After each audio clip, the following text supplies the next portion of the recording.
Yeah. Wais, what's good? I mean, everything's good, baby. What's happening? Chilling. You seem to Yeah. be in a good mood today, or is that just your natural demeanor? It's my natural demeanor, man. All positive?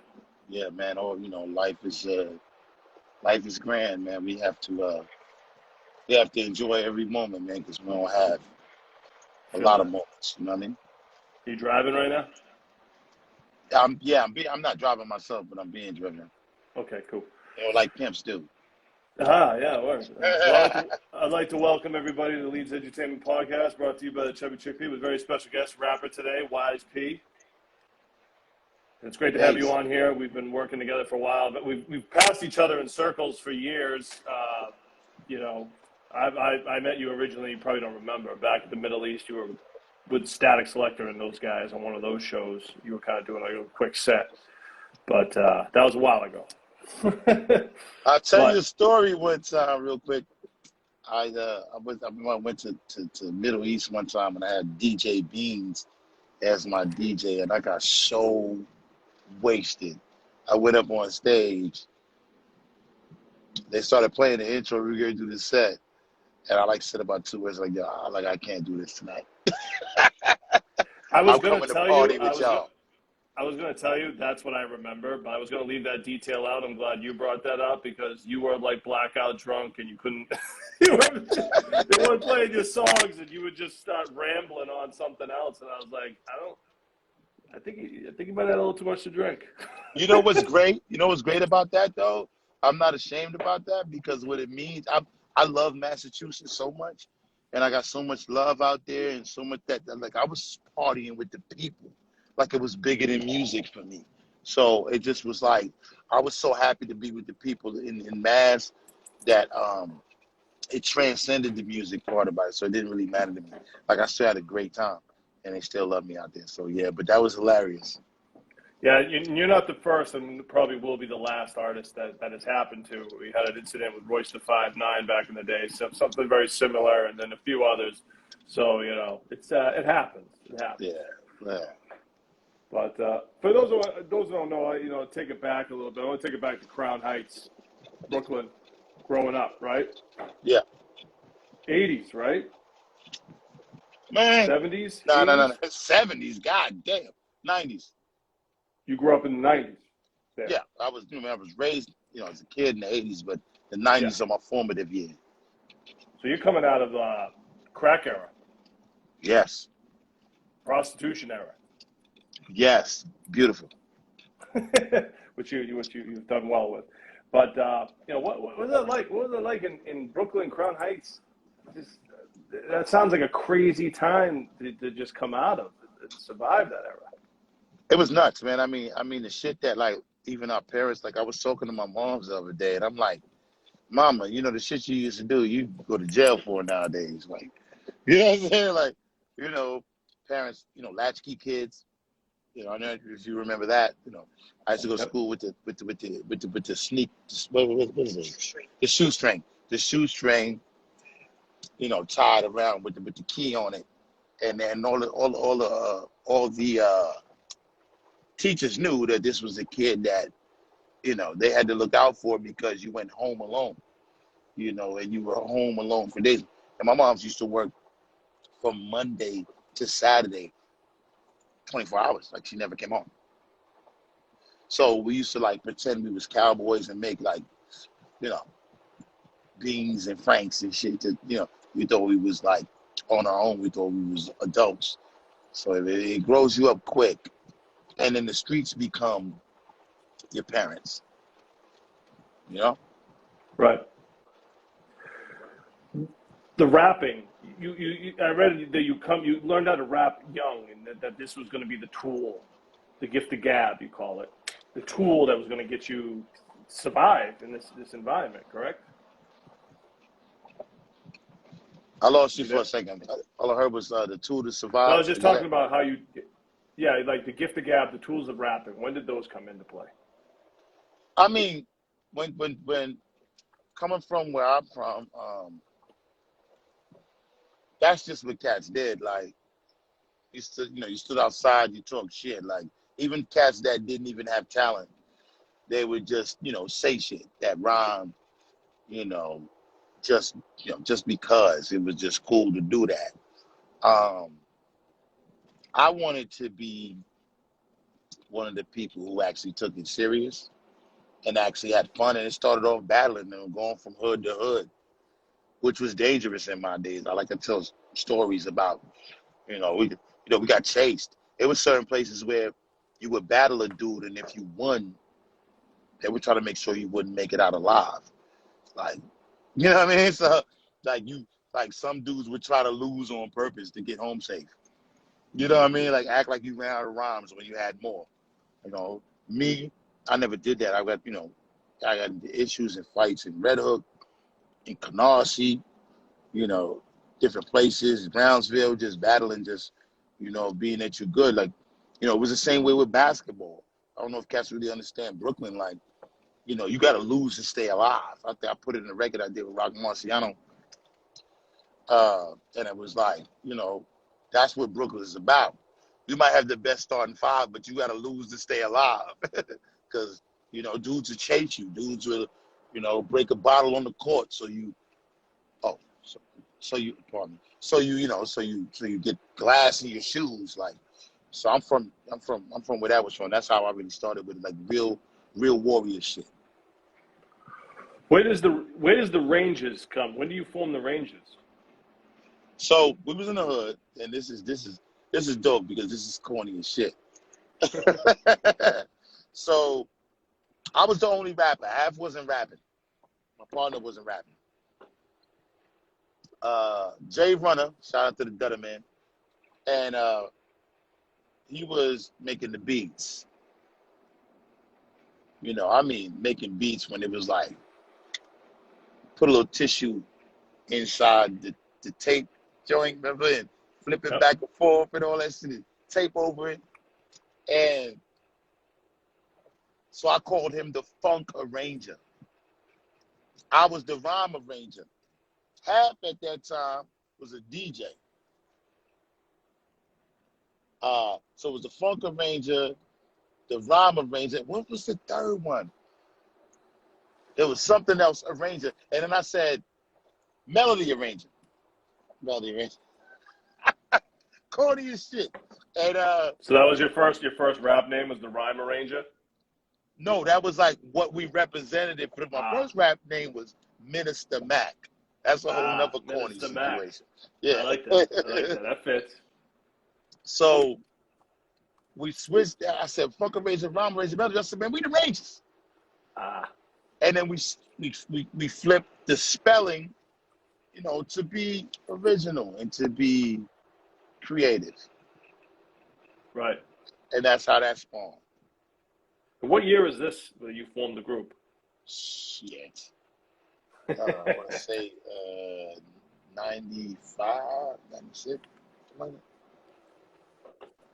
So the first single, Daily Basis, 96, right? Daily Basis is the first single? Daily Basis. Oh, we got to deal with Priority Records. Yep. Got to deal with Priority Records. And they wanted to sign us to an album. But, thank God that at that time, Beehive, shout out to Beehive. Shout out to Hove. Hove wasn't even signed yet.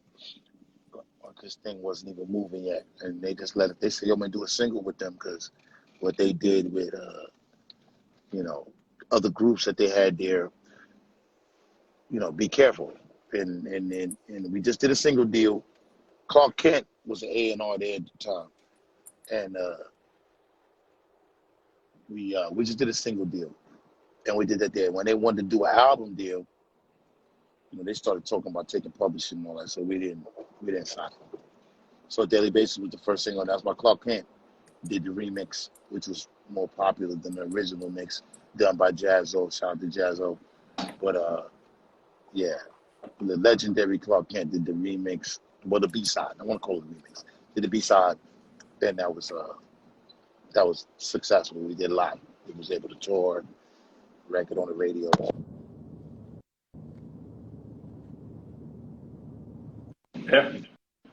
Yeah. Yeah, I'm good. They I'm got. good, man. So how do you link up with these dudes? Jazzo, Jay-Z, Clark Kent. How do you link up with those? Just being from the area, or But that's the ill shit. I feel like Crown Heights need to put a street with the name the Ranger's Way on it, Wais P, because nobody was coming out of Crown Heights at that time.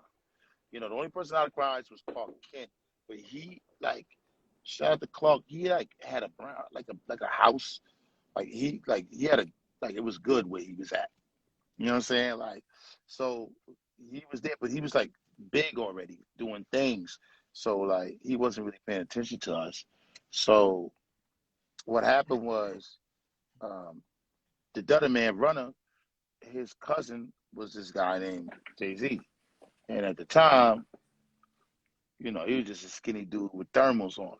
So we used to go to, this is a true story. We used to go to Marcy to his sister's crib. He used to live with his sister, Annie. We used to go over there and just rap back and forth, like back and forth. And this is before he even moved to State Street and all that. So we got cooled on that. So when he moved to State Street, he started taking rap serious and all that shit. Clark was coming around. Clark was fucking with him. And we was just a little homies, so we kind of, it was all older than us, so we kind of got with Clark off the strength of that. so you guys were signed to Jay-Z's Carter Faculty Imprint? Was that the name of it? Yes. And you guys end up featured on Jay-Z Volume 2, Hard Knock Life. Yes. That's a pretty big play at that time. I mean, That's that album it's a big play. is the one that kind of pushes Jay-Z to the top at that year, you know. And you guys have what, track 3 on that? I believe 2? It was track 4. Track 4? Track 3 or 4. So let's talk about that. That happens. That must have been a crazy time. Oh, it was a moment, baby. Yeah, I was about to say, that's a fucking moment. All right. Wow. Not many people get that moment. Yeah. You know, going out, performing in front of 30, 40,000 people, and you don't even have to sing your lyrics.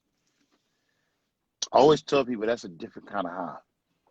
Like, there's no alcohol, there's no weed, I don't know about coke and heroin, I've never done it, but I don't feel like there's anything that could really match that kind of high. You know what I'm saying? It was not, you know, and I love him for that, for giving me that moment right there. It was great, but people don't know was that record. We got there's unreleased records. There's records that have been released that are under the radar. But this is a guy that we would rap over the phone, like it was different. You know what I mean? So that's why that record resonated so much, because we connected with each other on a real level. You know, on some real shit, like as big brother, little brother, me being the little brother, him being the big brother. That like it just made sense. Yeah. I remember, there's a rumor that you were in the video shoot at the end of Dead Presidents hanging out. Is that true? I heard a story. I don't know if you want to talk about it, but there's a story that you were there. The Monopoly game, the infamous Monopoly game, where they're all playing with real cash. Now, there's the rumor I heard was that you noticed that there was real cash, and you thought you could make a play out of it, maybe potentially, but that play was squashed. Is that true? Real true story. Real story. You know what I'm saying? On Pimp, we at the spot. I'm starving. I'm young, starving. You know what I'm saying? They came through. They had walk-away clothing. They gave us clothes to wear. Like, yo, take the walk-away clothing. All those niggas remember walk-away, but that was like some shit. And I noticed these niggas is playing with real motherfucking money. Now I'm fresh out Brooklyn, Crown Heights, whatever. I slide on Jay. I slide on him too. I'm like, yo, fam, that's real money right there. He's like, yeah. I'm like, yo, this is a good jokes right here. What's this about? That nigga said, Wais, that's my money. It's not a good jokes. I said, oh, okay, my bad. You know what I'm saying? But the first thing my mind went to is if that wasn't his money, I was going to make a call. Call the homies like, nigga, this nigga's up here. You serious? We taking this game down. You know, that's that young mentality. I'm young, you know, Brooklyn, you know, not thinking, you know, longevity. I'm thinking in the moment. And, you know, Yeah. it's a funny story, but it would have been the wrong play. Yeah, definitely would have. The end of that video would have went a lot differently. So Volume 2 comes out, and then you guys end up, what, on Def Jam or getting shelved by Def Jam? What happens to the Ranjahz after this? Oh, well, I love that you asked that. We got the Def Jam. Now, this is a dream. This is a dream. This is Def Jam Records. Right. I'm on a high like you've never seen because I walk my dogs like even without Jay, we walked our dogs. I used to, you know, these cats now they're so spoiled with, you know, being able to send 500 DJs your record by pushing a button. Right. You know, back in my days, you had to make 2 vinyls for each DJ. So 500 records turn into 500 DJs. You got to make 1,000 records, and then you have to pay. I think it was like $3.50 or like $4 to mail shit, and that was U.S. Overseas was different. So like your budget became crazy. Right. If we go in here, is this phone cut off? All right. So now you could just press a button, but back then, you know, we would stand out by Hot 97, just ask people to listen to our shit, just whatever. So when I get to Def Jam, this is great. This is amazing. However, what I realize now is that at that time, Leo Cohen and the other cat, Kevin Love, Paul himself, because they both great. The great Kevin Lyle's the great Leo Cohen. They're making a transition. As you know, they went to Warner Brothers after. So at that time, they were doing something like they were billing. I don't know if people, this is like some industry shit. At that time, Def Jam was on fire. I mean, Foxy. I mean, Method Man, Redman, DMX. That was a year like DMX put about 35 albums out in 1 year. You know what I'm saying? And then Jay, right? Jay's on Def Jam, right? Yeah. So they're just like recycling they didn't care about. There was a bunch of new artists that didn't get looks because they didn't care about what was new. They just wanted to keep billing so that when they went to Warner Brothers, they could open the books and say, look how many records we sold. Right. So y'all need to give us this. Right. So we got caught up in that.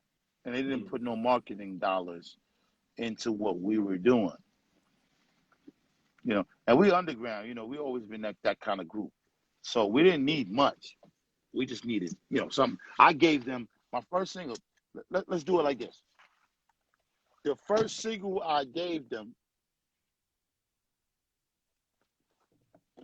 was a record produced by Buck Wild, who was fresh off of Whoa with Black Rob.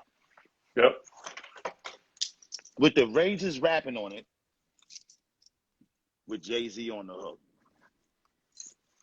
You can't promote that. You can't make that win. I don't know what you're really doing. And that's what we gave them. And they did nothing with it. Damn. Yeah. Shelved, like, didn't come out at all. No. Do you remember the song Round and Round We Go? What was that? What was her name? Don't know. Damn, I forget the name. It was a big record called Round and Round We Go. It was an R&B record. Oh, is that a high tech record? Janelle high yes, tech? Yeah, Janelle. That was a good record. And we did a remix to it, unsolicited, and the record took off. We got added in Pittsburgh. We got added in a couple places, and we were on Def Jam, and she was on Def Jam. They took us off the record and said, "Good job," and put Method Man on the record because they wanted that to continue to boost what they were doing. So we got caught up in that. Yeah. So we got caught up in that. And that's really the true story or what happened with the Ranjahz and Carter faculty. Like You did get a record with CeeLo and Primo though out of that, that wasn't which on is Carter dope. faculty. Oh, it wasn't. That came later. No, that was later. Oh, We did an so independent deal that was distributed through, I want to say not Rostrum, was something Rancor at the time. And and the album was Who Feels It, right? That yeah, was the name of yep, the album? yep. It was some independent guys. They gave us a bunch of money. They gave us a big bag, and we did that. And then again, here we go delivering again. We gave you a primo produced record CeeLo. with CeeLo Green on it, Yeah. and it was a hip hop gangster love song. Like, what are you doing? Like, I get calls right now. Like, a dude told me out in London that he played it at his wedding. He's like, "This is my wedding song." Yes. Not That's mad at crazy. Yeah, Not mad at I'm that. not mad at that. Like, crazy. He's like, "Yo, I played this at my wedding. I love you," and I'm like, "Yeah, that's what we're doing." But those are the type of records we were delivering. You know what I'm saying? Even on the Backstage album, remember that? Yep. We gave cats a record called "Say What You Want to Say" with Ja when he was Ja, but he was Ja and it was hard. Wasn't no singing, wasn't nothing. It was hard. It was produced by Todd Fife, and Todd Fife was on fire back then. And I remember Dame saying, "Man, I would have loved to have shot a video for that record, but y'all not on Rockefeller, so we can't do it." So that's just, sometimes it's business. I didn't understand it then. I'm like, I'm your little brother. Like, what does it matter when I'm on? I'm your brother. Like, let's get it. You know what I'm saying? But now as a grown man, I understand business. Right. So, I respect it. So that's pretty much, after that, it's pretty much the end of the Ranjahz and you go solo, correct? And kind of reinvent yourself. Is that what happens after that? Yeah, but life gets in the way. You got to live. You out here. You moving. You making things happen. You got family. You got friends. Everything doing. So now I've always been this way. I'm never gonna give the public what I'm not living, what I'm not seeing, what I'm not experiencing, or what my friends aren't going through. I'm gonna give you an accurate portrait of what's happening within the moment with me. So I can't rap about the same things I rapped about at 19. Correct. I have to give you what's happening within the moment in my life. I feel like I owe you that honesty. If I can't give you that honesty, then I don't need to make music. That's just me.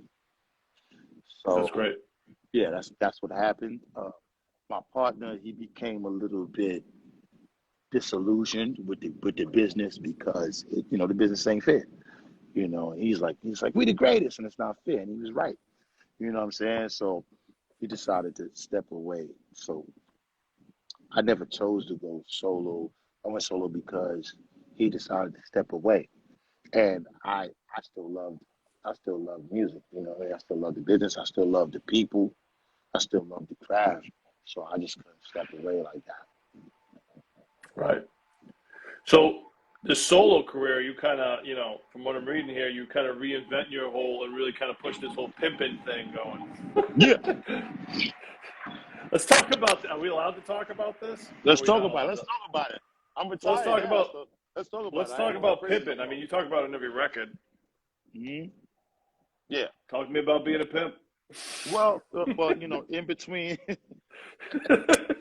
shout out to God bless R.I.P. Badass. Shout out to my nigga Uncle Chuck out the West Coast.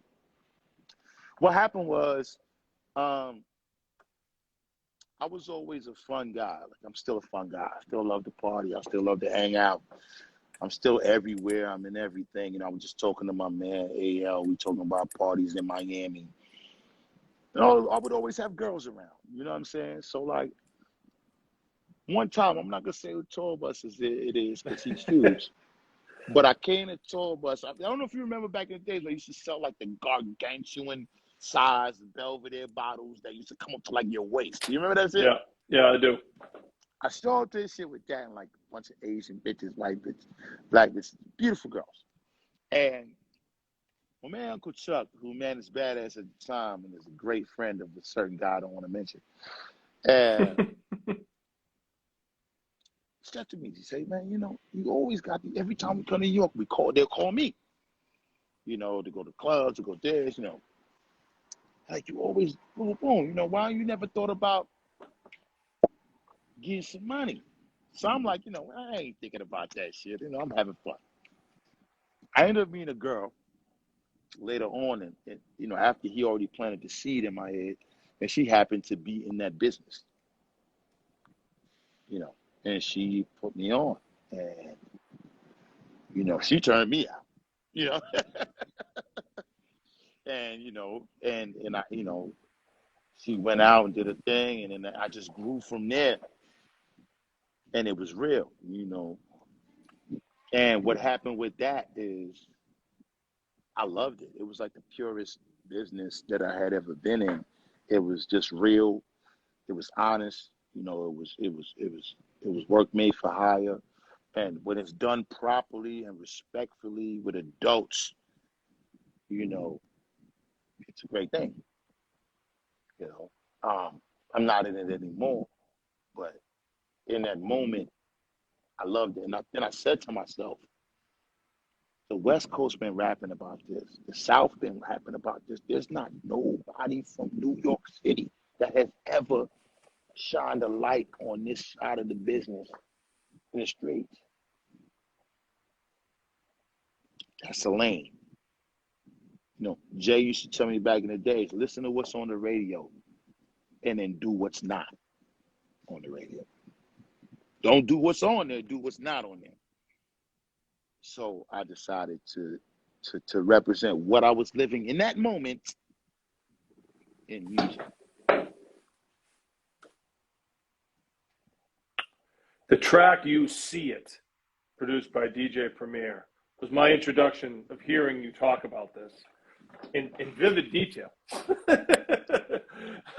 The detail of the track is like he's not lying, because you can't make this stuff up. Only a real pimp would say these type of things. He's talking about putting IRAs on girls and stuff like that. I'd be dying, dude. The track's a banger. The track was a banger. And it was, the album was It's in the Game, right? That was the name of the album? Yeah, sorry about that. I lost you for a second. What did you say? I said the album. Did you hear what I said about the "You See It" joint? Did you hear what I said? Yeah, I heard that part. Yeah, so the album was, that came with that was It's in the Game, correct? That was the name of the album? Yeah. And that was kind of where you talked about all this, right? Transition, yeah. At this point, I remember you kind of coming back on the scene. This is, you know, you soon after this do the show with Static, the one we talked about earlier, where you maybe drank one of those gigantic bottles of Belvedere or Hennessy, whatever it may be, and you're cooking, man. At this point, you know, I see you out there everywhere working, and then all of a sudden disappear. What happened? Well, after that, I dropped Pussy Rich, which is one of my favorites. And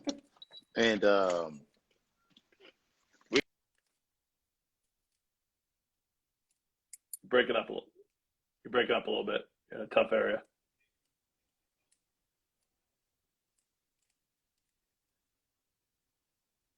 Oh, man, you're breaking up a little bit. You're a little choppy area. Mm-hmm. Can you hear me now? You're getting better, but you're still a little in and out. Yeah. How about now? You got a garage or something? Yeah. Better. Yeah, we go in the garage. Are we better now? Yeah. You go ahead. Yeah. So, yeah, in the game, and it was Pussy Rich, one of the great things. But when I went on tour, I went on the Smokers Club tour, headlined by Redman and Method Man.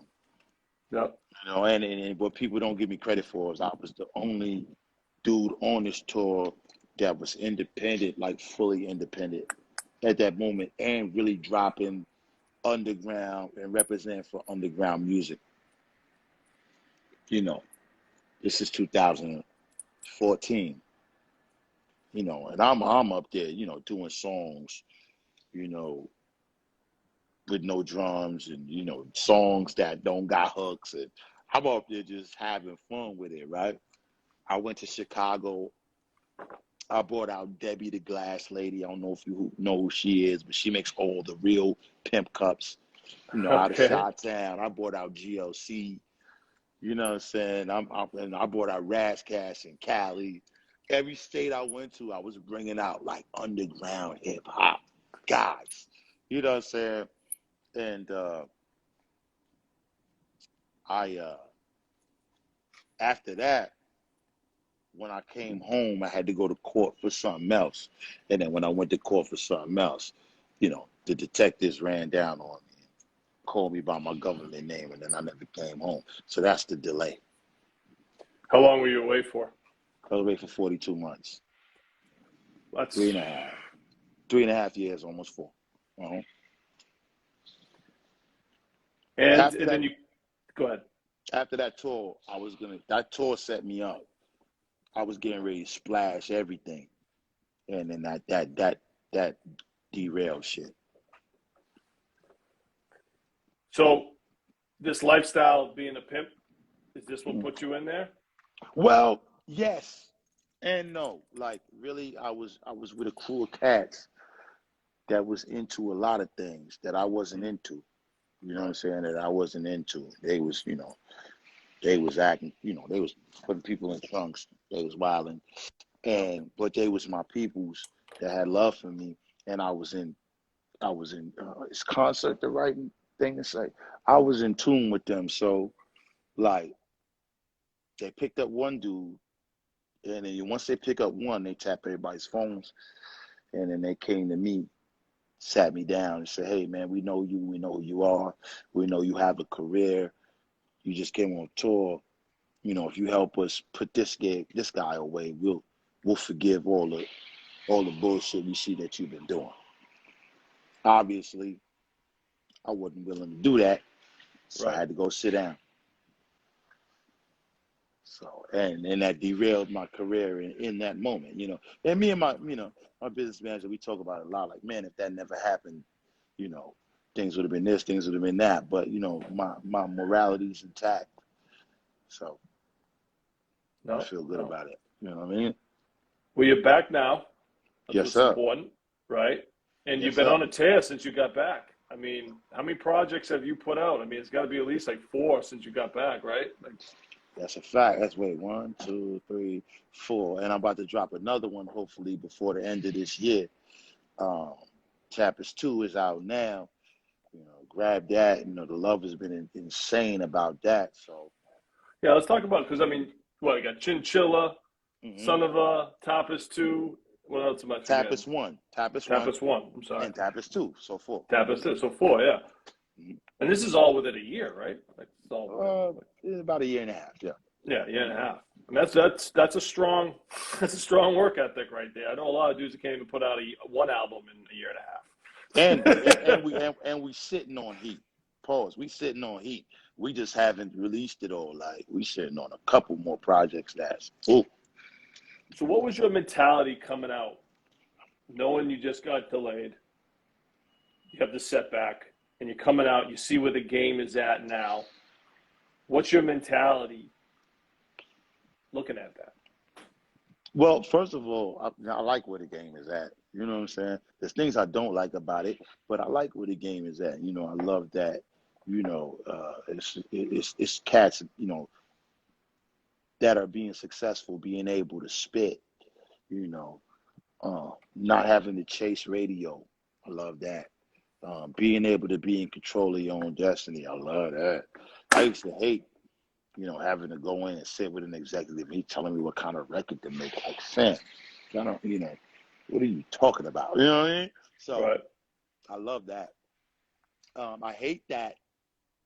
Hate is the wrong word. I don't like that you got some people who don't have talent that are able to still put stuff out just because of the way it's easy to put stuff out, and sometimes even catch traction and be successful, you know, because of something that actually has nothing to do with the record. Some people are famous for just being famous, you know. So I don't like that, but I love the fact that there's a lot of more artists being in control of their career. I love the fact that there's a lot of artists now, younger cats being, you know, able to control their money and success and masters and be independent. All that shit is amazing to me, and I love it. So when I came home, I just wanted to tag. I just want to live my truth. Live my truth, you know, talk about what's really going on or what's really going on in the past, and give people a piece of your soul, man. You know, music is like bread. You know, I give you slices of my soul with every bar. Hold that. Make a sandwich. You know, cherish that. It's just not, I'm not just rapping to be rapping. You know, I'm giving you my life. You know, hold on to that. Real shit, man. That's what do we got in the future?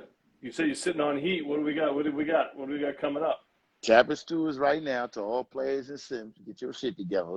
I got me and Pete Twist, little Twist and Pimp coming out. I don't know what I'm gonna call it yet. Me and Pete Twist. Oh, that's fire. Pete Twist is from DC, right? VA. Yeah. He's a great producer. He's a slept on underground piece. Yeah, he's a great producer. It's so grimy. It's so dusty. When you get that album, dust your jeans off, nigga. It's dust on that. Here's the album title. Dust your jeans off. There you go. Yeah. I like that. I might have to use that. You should. You should. Don't worry, you don't have to give me credit. It's fine. So we got that coming. I got a whole album coming with Dame Grease. Ooh. For those that don't know, Dame Grease produced DMX's first album. Oh my God. Which is arguably his best album. Yeah, he's a beast. That is nuts. He's incredible. And I got another one coming with Derek D. Angeletti, you know, voice of the Mad Rapper. We got a whole joint coming. Nasty. So I mean, you're at it. I got another one coming with producer. I ain't done. I got one coming with producer Neff. He's up and coming. You know, he works with Static Selector. I got one coming with him. He's got a lot of pain in him. And you know, and people ask what's the best music? The best music is music that comes with pain. Absolutely. If it ain't no pain in it, I can't fuck with it. And sometimes there's pain and joy. There's pain and happiness. And you know, you can be happy and still have pain in your music. I'm just saying that pain is what needs to be displayed. And that's why I think we lost you a little bit here. You know, that's what he said. You know, when he was with Rock, what he was about to say, they said, what's gonna happen in this fight, Clubber Lang? He said, pain. Right. Wise, thank you, man. Thank you for giving us your time. Like I said, Tap is 2 out now. Wais P, really appreciate it, man. And I'd like to thank everybody for tuning in to the Leedz Entertainment Podcast. Wise, we'll talk soon. Obviously, shout out Re-Rock, Peter Parker, Salute. The whole squad, and keep it up, man. We love it. Love to see you back doing your thing. Salute, man. We'll keep working. All right, talk soon.